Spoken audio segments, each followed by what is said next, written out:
Hello and welcome back to Toca Backstage. This is Chris Wolf, the Executive Director of the Torrance Cultural Arts Foundation. Thanks again for joining us.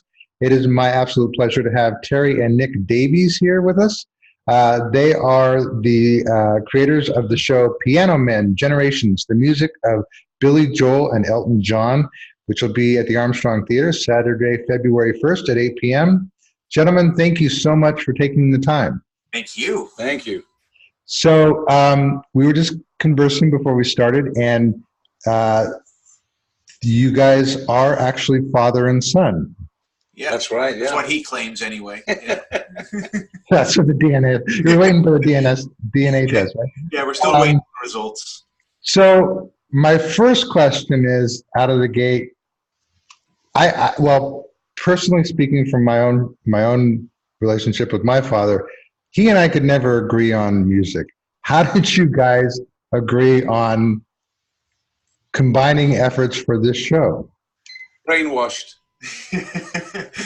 Well, lucky for me, my dad and my mom both raised me with Billy Joel and Elton John, and I think since 2006 when I saw Billy Joel live for the first time, Billy Joel especially has been my number one idol of all time. And Elton John as well. I mean, his music and Billy's lyrics are just incredible. And when we decided we were putting this show together, more than the other shows I'd been in the past, this one I really felt a connection to, especially doing it with this guy. So it was kind of meant to happen, I think. Yeah, for me, it was the opportunity to jump on stage for a couple of hours and perform with your son and the band, and just that whole experience as a father it's enhanced by the fact that we both love the music. So it's kind of an easy choice, a natural choice, to be honest. And I it's interesting because I know Billy Joel and Elton John have performed together a couple of times. What do you think makes their music blend so well together? Because I mean, I don't know any Elton John fan who isn't also a Billy Joel fan, and vice versa. Why do you think their music goes so well together? Well, honestly, they're both classic rock, so that helps. But I think both of them lyrically just kind of speak to you on a different level. Like a lot of people that I know who are also Billy Joel fans have said that Billy Joel has written the soundtrack for their life. Both of their music is just so relatable lyrically. And, Billy Joel's lyrics are incredible. And Bernie Taupin, who wrote the lyrics for Elton John's stuff, they just both write such relatable content. And the fact that their music is just so catchy, as you know, is just, I think the combination of those two things together make them a perfect combination with each other. What do you think, Dad? Yeah, I think the two of them respect each other. So for them, it was a natural thing to jump on stage, and it was amazing. We saw that concert a couple of times where the two of them were on stage. And, I mean, they are quite diverse, too. Billy Joel's definitely much more of a rocker than Elton, yeah, this is this strange, natural blend. Yeah, they are very complementary, I guess. And yeah. So, as a father and son touring group, what do you guys? I'm assuming obviously you appear to get along splendidly. Are there any backstage tales you care to share? What, backstage banter, did you say? Yeah. I mean, we do get on really well, actually. I mean, we just never argue about it. We're both in there. There's nothing. There's always a little bit of, certainly at the beginning of the show, some level of mentorship from me when we'd come across something we hadn't experienced or he hadn't experienced before. But now we're just having fun. I mean, we pull pranks on each other. Like, don't get me wrong. Like, even on stage, sometimes we try to one up the pranks on each other, so the audience don't see it. Like, it's one of those things that the audience has no clue, but the person, like, whoever pulls the prank on the other person, they have to make sure that they don't make the audience know that something has happened to them on stage. So, for example, that someone had asked for a song in the audience, and we don't do the song regularly, but in the show, quite often we'll get someone shout out, "Hey, do Tiny Dancer," and we'll go, "Hey, do you guys know it? Let's try it," and we do it, and we do that a lot. So, and this particular time, I didn't know it, so someone had messaged us and asked us to sing a song, so I pulled the lyrics up off the internet, threw it on my iPad, and forgot to take the iPad on stage. So right before that song, I leaned over to Nick and said, "Nick, grab my iPad. I need it for the lyrics." So he grabs the iPad, but what he didn't tell me was he wrote profanity all over it, all over the lyrics, drew filthy photographs. So, of course, I not only didn't know the words, but couldn't sing the song. So I'm curious, going back to that, where I mean, obviously both Billy Joel and Elton John's, their catalog is so, I mean, it's huge. How did you decide which songs to put in the show? That was the hardest part of putting the show together. You nailed it on the head there. I mean, honestly, we would love to do, because we're huge fans of both Billy Joel and Elton John, and there's a couple of times in the show where we are able to throw in a couple of the deeper cuts that we like, but a lot of the show is the hits that everyone knows. And like, we kind of knew that, like, in terms of audience, that we had to go through all the Your Songs and Uptown Girls and Piano Mans and stuff like that. And even if you stick to the hits alone, an hour and a half is not enough to fit them all in for both of them, let alone one of them. So we put together a couple of medleys that have a bunch of the hits in them. We tried to do our best to fit as many of them as possible into the show. You know, we did one show in Prescott, Arizona about 2 years ago, and it was a fundraiser charity for the city. Built-in audience that we knew. We were having a speed painter on stage with us who were painting for charity and so on. But we had the ability to play as long as we wanted. It was a 4-hour and 5-minute show. Wow. And we played Zanzibar and Stiletto. I guess that's why they call it the blues. Yeah, I mean, we did Empty Garden. We did stuff that we never get a chance to do. So that must have been fun. Oh, it was awesome. Great. And like you said, we had that audience request section halfway through the show. And depending on the venue, like if they say, hey, you can go on a little if you want, if the audience keeps requesting them, we'll keep playing them. Yeah. I'm curious, because again, their catalog is so varied, do you guys ever feel, I mean, I don't know how long you've been doing the show, but once it's been going for a while, do you ever go back and tweak the set list so you can add new things? So we have, there's so many songs that you have to do. You have to do Candle in the Wind. You have to do Scenes from an Italian Restaurant. You have to do Piano Man, you know. But we have deliberately, near the beginning of the show, an Elton John medley and a Billy Joel medley. And so the Billy Joel medley right now is A Matter of Trust, Innocent Man, Big Shot, and Only the Good Die Young. 4 songs that we can't get into the show, but everybody knows. So that's the medley this year. Next year, it'll be a different medley. Yeah. And so we do it that way. And when we first started the show, we opened with The Entertainer, Billy Joel. That's right, yeah. And now that's kind of evolved into us starting with Moving Out. And really, like, there's specific points in the show because we kind of wrote the set list around I don't want to say script because we just banter off of each other, but we found the stuff that works and we keep it. So we kind of wrote the set list around that. So there's certain parts in the show that we have to keep in order to maintain that script. But if there's like, and another bad word to use is expendable because none of the songs are expendable, but songs that are able to be substituted here and there in shows, we like to do that to keep it fresh for us and kind of surprise the audience a little bit. I want to mention here as well, Christian, that the band we have, 3 backing vocalists and a 5-piece band plus us 2, they're phenomenal. I mean, the best of the best. So just going on when the show begins and the band, it kind of slaps you in the face with, okay, this is a real band. Yeah, and for those listening or watching that, you can check out sort of a preview of the show on our website. We have the promo video you guys sent us. And that's the thing. I imagine any tribute band sort of faces the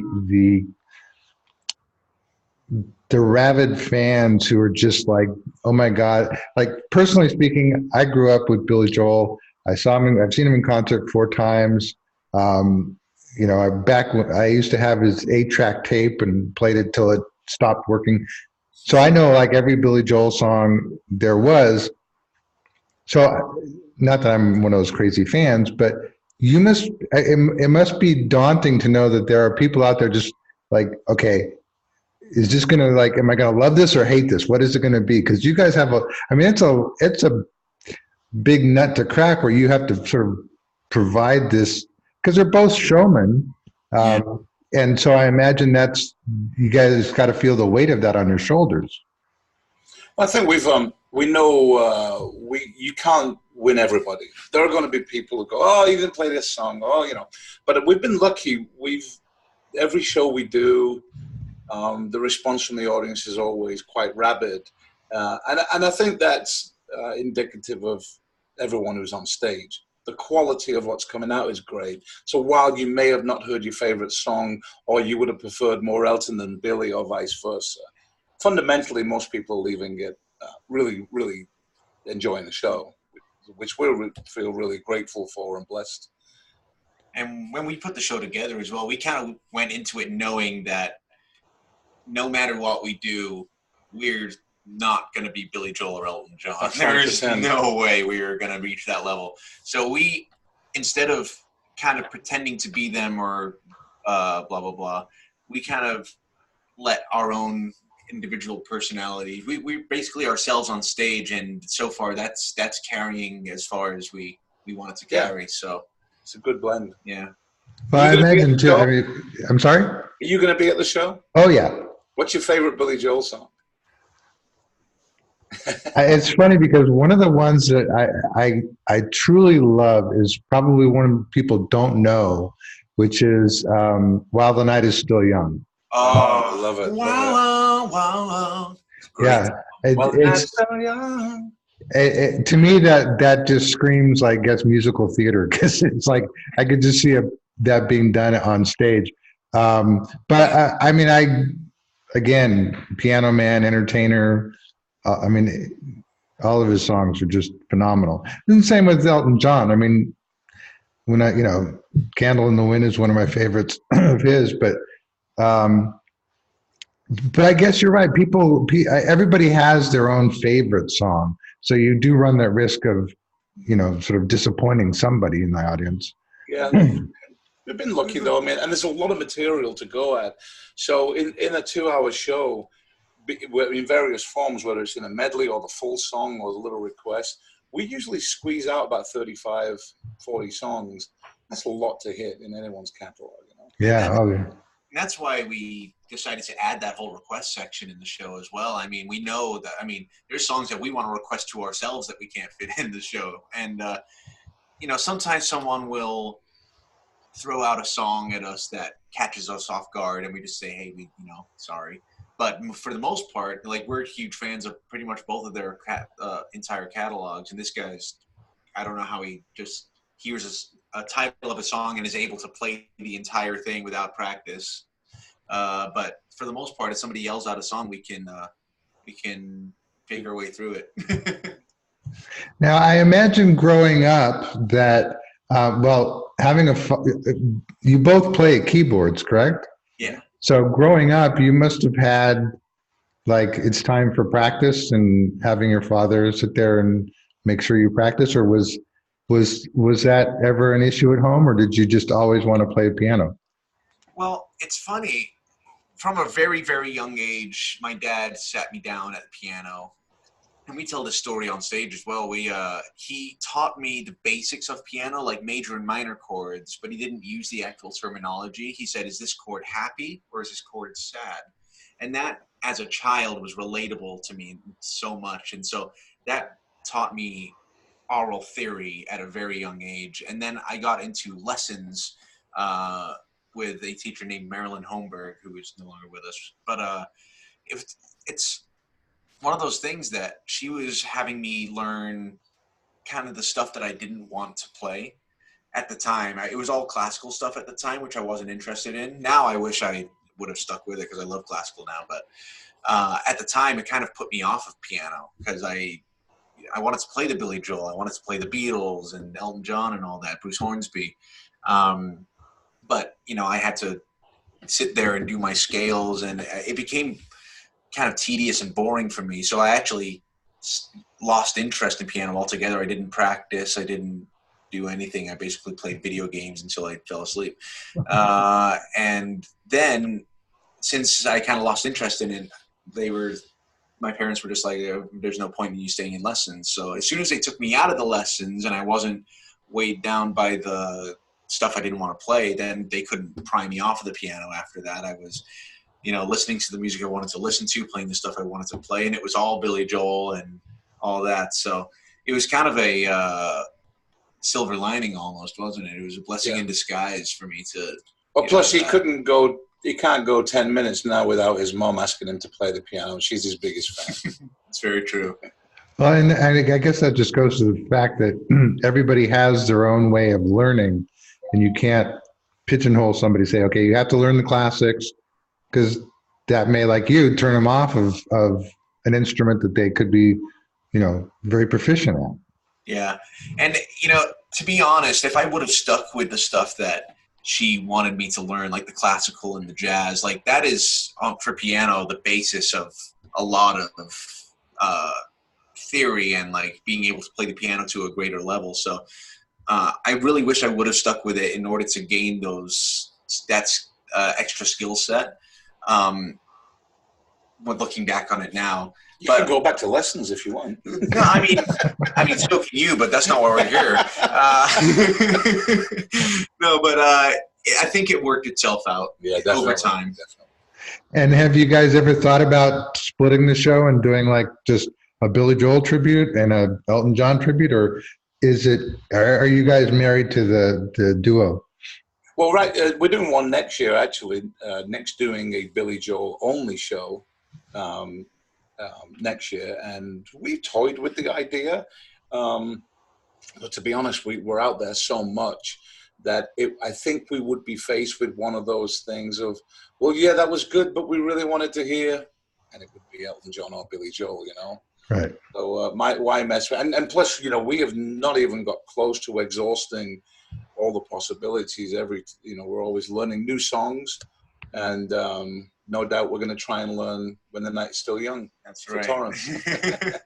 That being said, though, the weirdest thing we've ever been told after a show, because we did Billy Joel and Elton John, and we had people coming up saying, oh, I wish he did this, I wish he did this, but somebody came up and said, he didn't play Mamas and the Papas. We were like, what? Yeah, you're right.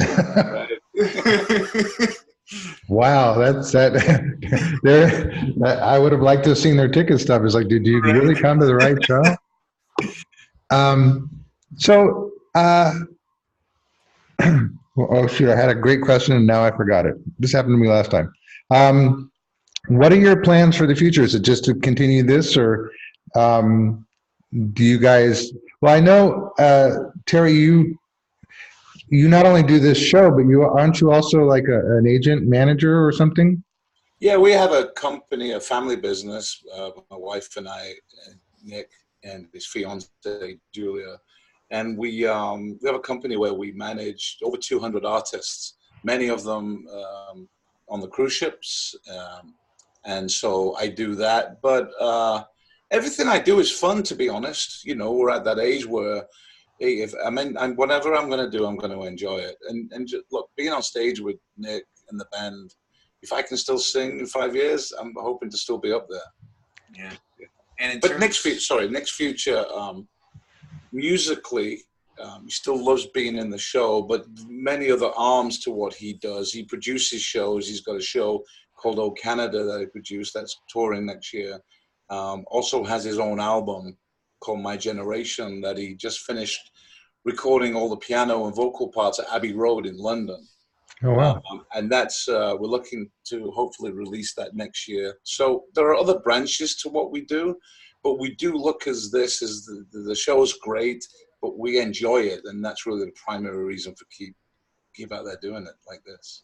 Well, and I think too that enjoying it sort of goes to speak to the enthusiasm and the passion that comes across in your performances, which sort of, I guess, elevates you to the showmanship of both Elton and Billy. Is like, you guys obviously love what you do, because it's apparent from the video and the show. So I encourage people to come out and see it. One of the other things that the Torrance Cultural Arts Foundation does is we try to mentor and encourage young artists and performers to come up. What words of wisdom would you pass on to people who come to you and say, how do I get to do what you guys do? Let you go first. Well, we've touched on it throughout this interview. You have to love this. This is not a job, and it should never, ever be a job. Sure, we get paid for it, but the passion that you have for performing and making a group of people enjoy, make them smile, make them do what you do, is what it's all about. And from that, you build wherever you build from. We're quite often bringing young people into our place in Phoenix to show them elements of the business that are important, all the build-up, all making sure that you've got all the building blocks in place, so that when you do actually go on stage and the lights go on, that then is not the job. That's then the result of all the hard work you've done prior to that. And then go out and enjoy it. Be yourself, entertain, engage an audience, all those kind of things. And if I had a piece of advice, I would say, find your own voice musically. A lot of, there's already a Billy Joel out there. There's already a Beyonce. There's already a Rihanna, Bruno Mars. They're great, but the world already has it. They don't have a you yet. And don't be weighed down by the music that's popular. Get a more eclectic taste in music. There's a bunch of bands out there and artists that are just incredible, more incredible than arguably than the people who are being filtered through the radio right now. But if you go on iTunes or Spotify or something like that and look at the artists you like, there's a whole section of artists who sound like this. And if you start exploring, you go down this road of finding new things that you love that other people may not know about, and you get inspired by those things and you learn from those things, and it just makes you a better musician all around. Performer. Yeah.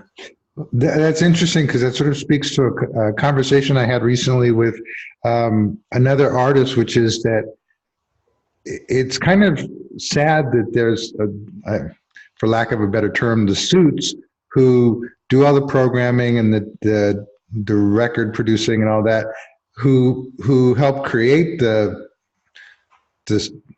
pop sensations of the world. But there are so many young people out there who are so talented, as much as, if not better than, some of the people you hear on the radio, and they don't get their shot, which is part of the reason why we do what we do. And it's refreshing to hear you say, find your own voice, because I think people think, well, in order for me to get to that place, I need to be that person. But ultimately, that person wasn't trying to be somebody else. They were just true to themselves, just like, Lady Gaga, Madonna, or anyone else. It's like they are themselves. Yeah. Yeah. No, absolutely. The true measure of success is still being able to do this at any stage of your life. It's not necessarily making it right to the very top. Well, I got to tell you guys, I am really looking forward to meeting you in person, and I cannot wait for the show. I will be backstage yelling and screaming like everybody else.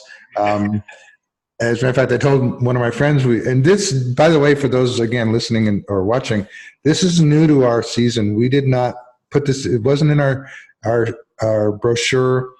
This was sort of when all the stars aligned and we were able to get you guys and you were able to come out, we just jumped at the opportunity. So make sure you come out February 1st, 8 o'clock at the Armstrong Theater for Piano Men, Generations, music of Billy Joel and Elton John. Terry, Nick, thank you so much for taking the time. I certainly do appreciate it. Thanks, Of course, Christian. thank you so much. Looking forward to it. Take care. All right.